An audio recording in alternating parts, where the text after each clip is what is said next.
After a brief hiatus, we have returned, man. Pod Sim, Fourth back, man. of course we have, man. They counted us out. They said we were done forever. Yeah, They we were wrote us still off, on. but we didn't write back. Call us Gino. So we might have missed the whole football season, and what whatever, man. We're back, and we've got a very special episode. We've got the March Madness. Obviously, everyone is doing brackets. We thought we would take a little trip down memory lane, talk about the best New York v. Boston rivalry moments in history. And before we dive into that, man, how are the co-hosts doing? How are we doing today, boys? I'm doing Um, pretty. I Go just ahead, Rio. while playing through a Toka while cutting through dinner. So in my opinion, that deserves a congressional medal of freedom. Because like Bob Cousy has to like what did he really do? Yeah, pass the ball to a black guy. Come on. That's true. That's very true. Bob Cousy. We'll probably get into him a little bit. Kurt, how are you doing? First of all, everyone knows that Bob Cousy Medal of Freedom was well deserved, very well deserved. Civil rights part of it? Like, I don't know. And second of all, I've been very well. Just going through classes, going through life. How about you, Kieran? How have you been? I've been good, man. Your boy is making progress, just going through life, figuring it out one step at a time. I'm lucky though because the Yankees are starting back up, so they can this is the year. This is the year they don't let me down. Of course, all that pain and suffering last year.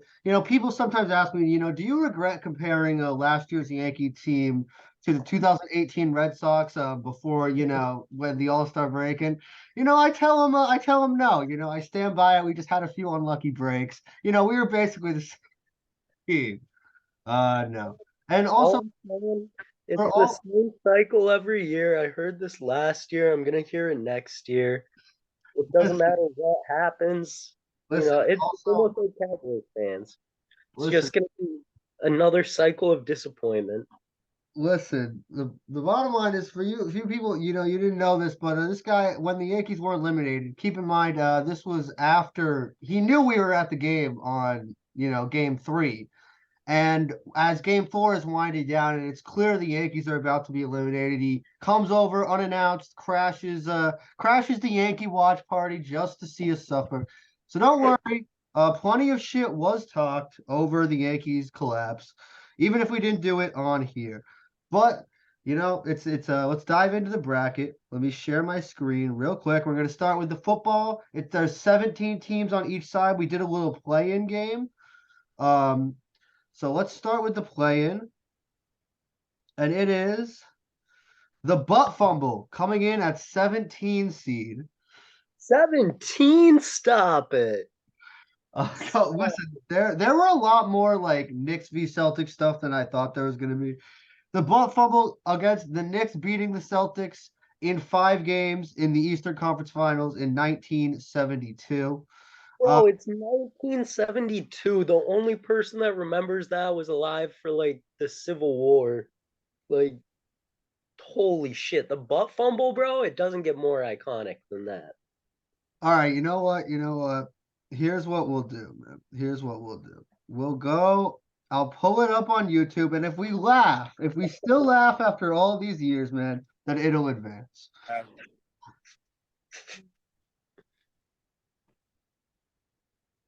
It like I think it would just feel disrespectful. Like this is still the Eastern Conference Final. It's like I mean, but like let's see, man. Let's see. But hopefully, boys, we don't get demonetized. How real ads. This was also like the complete downfall of the Jets, though, for real. Like, they There were we go, looking boys. Play good action the Sanchez. last couple Oh of years. man, it's really still hilarious. And then he picks it up for a touchdown, bro. I've never seen On it. Thanksgiving with just millions of people watching, man. It was Thanksgiving. It was all that. You know what? Yeah, and considering we will get to the Celtics Knicks early 70s rivalry, like it was way fiercer than like I think a lot that I knew before doing this research. But we're gonna go. You know what? We'll give Butt Fumble this one. Rory, what do you think? I mean, me and Kurt, we'll do 2 out of 3. But what do you give your take here on this play-in matchup? Hey, realistically, yeah, I remember the Buff Fumble, but the Knicks beating the Celtics in the Eastern Conference Finals. That was the only time. No, right. This is That was this is where they beat them in 5 games, not the one where they like went into Oh, Boston in Game 7. Buff Fumble. Yeah. All right, so we'll pick the Butt Fumble, wins the play-in, and you know what? I'm glad that it gets to be trounced by that in the next round. But let's go 9-8 seed here. So actually, let me pull up. So the Nets sweep Celtics in 2001, and then the Celtics getting revenge on for the Knicks for beating them 2 Eastern Conference Finals in a row, smacking them up in 5 games. Now, I do want people to know because you might be thinking, this was not Bill Russell was not on the team in these, but I want to correct you real quick, Jordan, because it wasn't a sweep. It was a 5-game series, wasn't it? yeah, that's I thought I said it 5. No, Oh, you said so- Celtics. Oh, was it 5 game? Oh, okay. Yeah, because the Celtics had it's one of the games that my dad showed me growing up. The Celtics had a 26-point comeback against them. Okay, so in that series, I think they might have even played multiple times, but that Nets Celtics rivalry in the early 2000s was definitely fierce, and there was a like we want Boston chant, which will definitely come up multiple times. But I mean, this is a tough 8-9 because the Celtics like at this time too, the Knicks had beaten them twice in a row. Them going and reasserting their dominance in the Eastern Conference, especially against a New York team. Like the Nets, they did their thing, but I feel like again, like this feels like more of a turning point because especially the Knicks, they had such a like brief, time in the early 70s where they were dominant, and then this kind of ended that. So I feel like there might be some more long-term implications. Which is why I'm gonna go with the 8 seed. But what do you guys think? If you guys could outvote me, I could I'm be going. straight on this one. I'm going with the 8 seed as well. I think the Nets Celtics series in 2001 was intense. There was definitely a rivalry going on there, but at the end of the day, I feel like that series didn't actually end up meaning that much to the NBA and in Mm. terms of Boston versus New York sports moments. I just think there are so much more bigger moments. So Rory, or where is this a 3-0 for the 8 seed here? It's a 3-0, yeah. Mhm. All right, so that is going there. Then the 5-12. So the 5-12 is the Knicks beat Celtics in 19. So this is I guess so this is 71-72 here. This is 72-73. Or like when this is when the Knicks won their last championship as the 5 seed, going up against the Celtics, sweeping the Nets in 2022, very recently. I do want to pull up here. Just go Knicks, Celtics rivalry. Because again, this was a pretty fierce in the 70s. Again, you see. So this was the one that we did the 16 seed. This was the play-in. This was the one we just did. And then this series right here was a absolute dogfight. So I want to take a look, just go game by game real quick here. So yeah, Milwaukee, Golden State.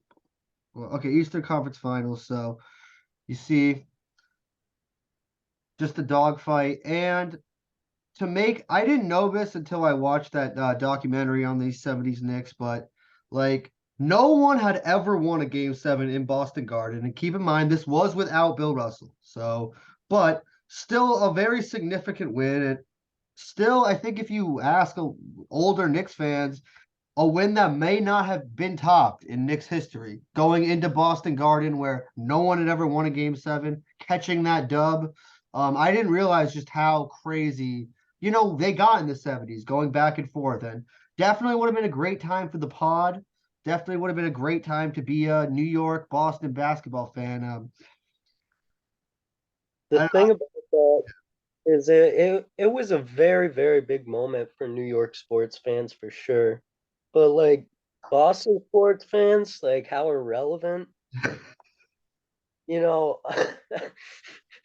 we were in the midst of just like winning absolutely everything with Bill Russell and he got hurt one year. It's just like that's just a write-off, I feel like. but again, we did it twice though. So losing to New York twice in the span of like at the time, you definitely would have heard about it. You definitely would not have wanted a New York City team to break that like game 7 lore that you guys have. But I agree. It's definitely like the Celtics. This isn't something that's like talked about in the Celtics. I do have to give you that. Um, Rory, what are your thoughts? Just like I know you have, you know, like these 70s Knicks teams.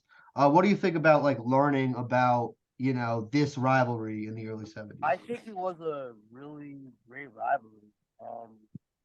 You know, both up those 70s Knicks teams in general, that's how iconic they were. Like, I think they're probably the most like beloved teams in all of music, in my opinion. Like, there's no way. We do got to say a quick RIP to Willis Reed, the captain. They're going up against the 12 seed Celtics sweeping the Nets in 2022. So obviously we all remember this. The big, you know, the Nets probably the biggest, you know, failure maybe in NBA history. Kurt, let me swing it over to you because you have, you know, you were a Celtics fan at this point. Compared to other Celtics wins you've seen, how does sweeping the Nets rank up? Like, just give me an overview of that. All I'm saying, those 512s are always dangerous, bro. They're always dangerous. Um, so that series actually, I think, can get slept on a little bit because it was I feel like it kind of marked the end of the big three Yeah. experiment in Brooklyn. Which especially after they had beat us in a gentleman's sweep the year before, felt pretty big as a Celtics fan. It was like a return to kind of like a return to prominence for the Celtics kind of. Not that they weren't prominent before, but You said like the Celtics beat what the Nets. what was that? Nets beat the Celtics, you know, too. No, this is the Celtics sweeping the Nets in 2020, like last year. Yeah, Yes. yeah. Um, I might. I'd probably still have to go 5 because that was a really. I think that like it's definitely like marking the end of like the big three, clowning on the Nets, especially when, you know, at the time, going into that series one, like the Celtics, it was not expected like to be a sweep. It was supposed to be like, it um, was yeah, okay. Wait, I'm sorry. I'm sorry to cut you off. no, you're good. Going into that series, like first of all, I was hearing so much shit from Nets fans about Nets and six, all that shit. Um, but like you said, it was totally not expected that it was gonna be a sweep. It was so many teams at the end of the year were trying to avoid playing the Nets. They were purposely losing games Mhm. to fall back in the rankings, like just to avoid this Nets team that the Celtics, decided to play their best basketball and win games and then sweep them, you know? Yeah, it was just shocking. It definitely sent shockwaves through the NBA. And definitely a really memorable series. That being said, I think we're gonna have to go with the Knicks.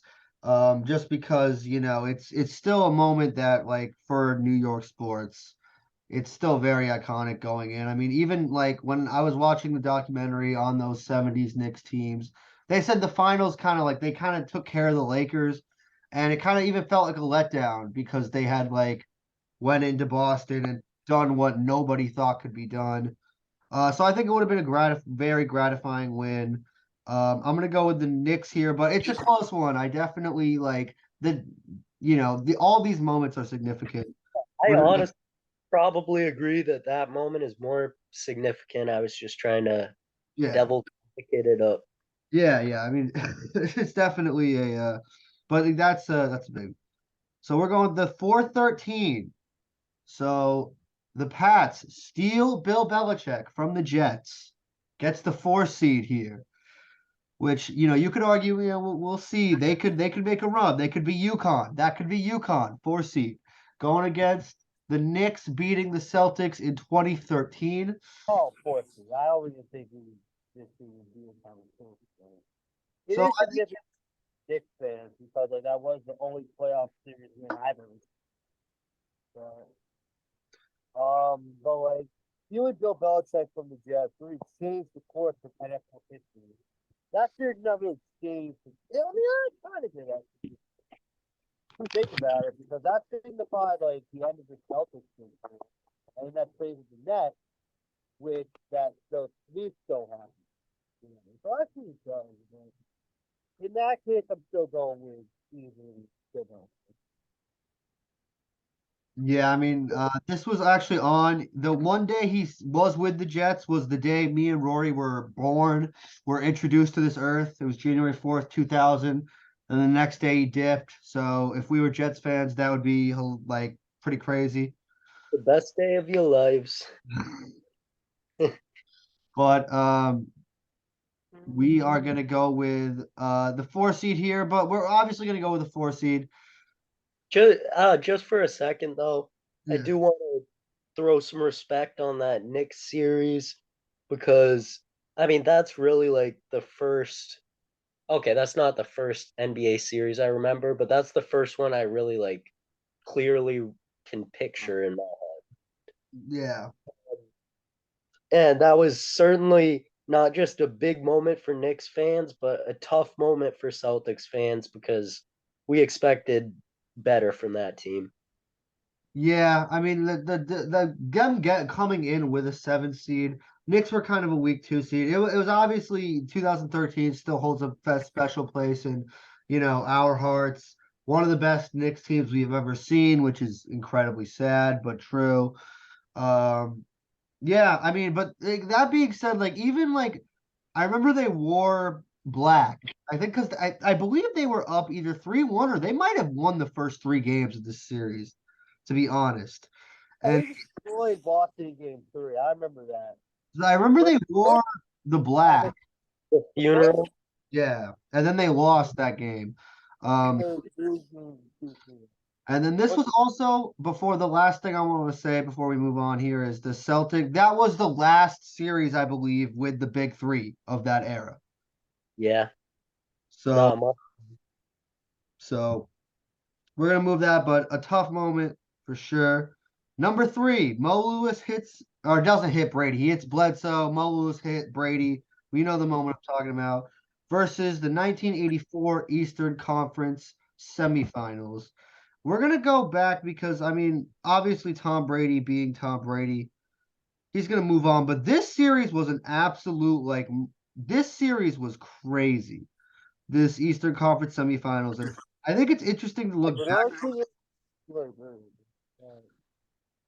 Because when you think about like the 80s, it's like, oh, everyone kind of talks about it like we all knew the Celtics and Lakers were going to play each other every year.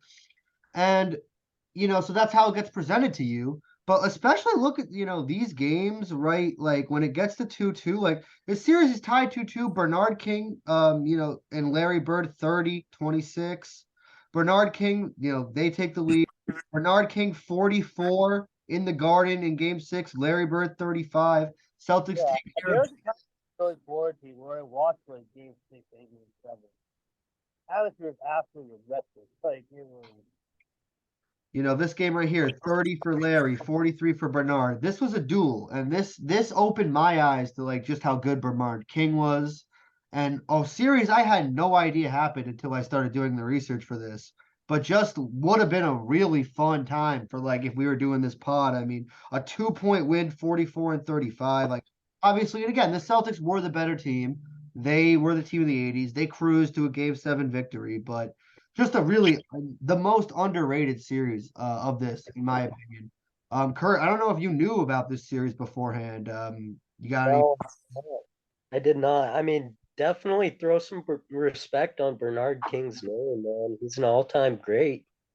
Um, got buckets. So yeah, but yeah, we've got to put the so let me pick Mo Lewis though hits Brady obviously changes that and Belichick obviously the two go in tandem. Sure, Yeah, no, Mo Lewis is definitely taking that matchup though. Like, yeah, the 3 seed in a probably closer. I think that the 84 Eastern Conference semifinals covers, but 3 seed advances. So this is a very interesting matchup. The Celtics finesse the Nets versus the Jets start Spygate at 11. Celtics been, come Oh, on. like, Bogdan really didn't actually lead them. it led them, but it led them. I just wanted to include it because there was actually a history of the No, they had beaten, yeah.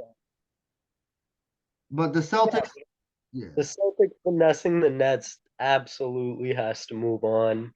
Just They like being able to get Jason Tatum and Jalen Brown immediately following, the era of the big three, yeah. like such a huge move.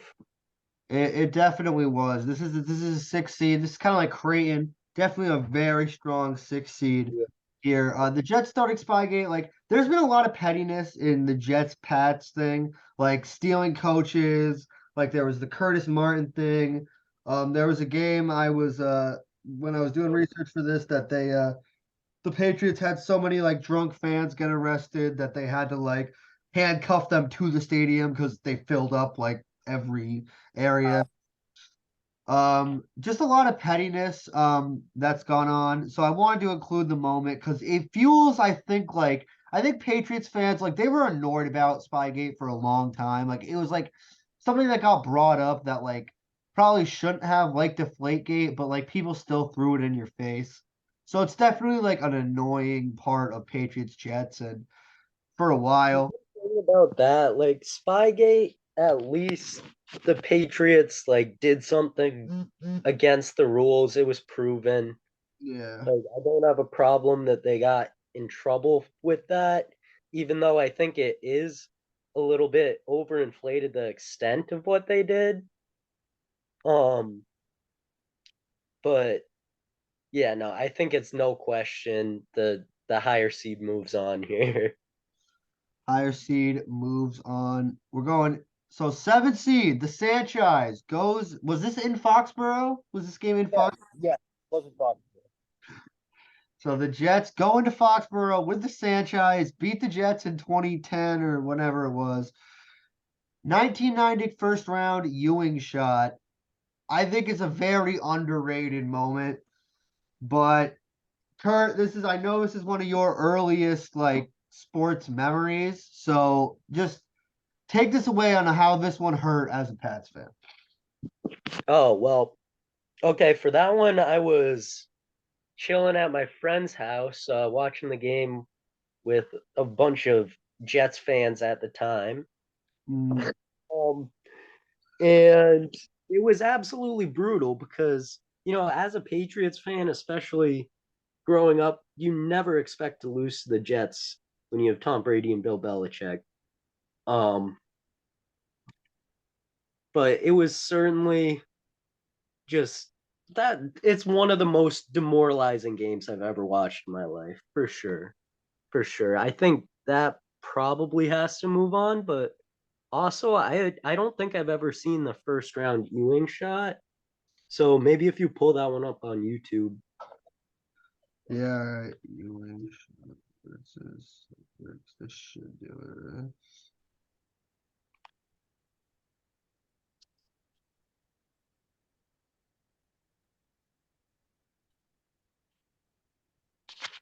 YouTube TV has no.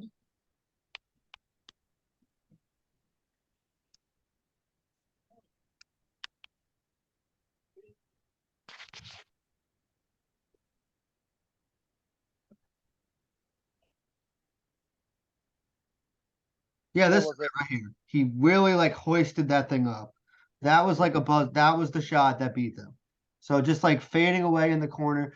And I also want to but like just this shot in general, but this actually put, if you look here, so he beat him in the 1990 playoffs. That kind of ended the like Celtics dominance of the 80s, and it kind of sparked this, which is the Knicks beat the Celtics in 1993 through 1998 with Ewing on the team. This is undoubtedly the most dominant time in Knicks history. This meeting is about to end soon, so we'll restart this up. But I think that it's like just because they flipped it on its head, I could see an upset here. The Jets beating Sanchez, like they just went back to being the Jets. So what do we think here, boys? Are we You would see that too now, seeing the shot and kind of progressive effect it had. Um, I would still vote for the 7 seed, I think, but I would totally get it if you guys made the 10 move on. Rory? It's gonna come up to you. What do you think? This is a tough one because, like, like that definitely like was like a thing where a lot of shit talk had went up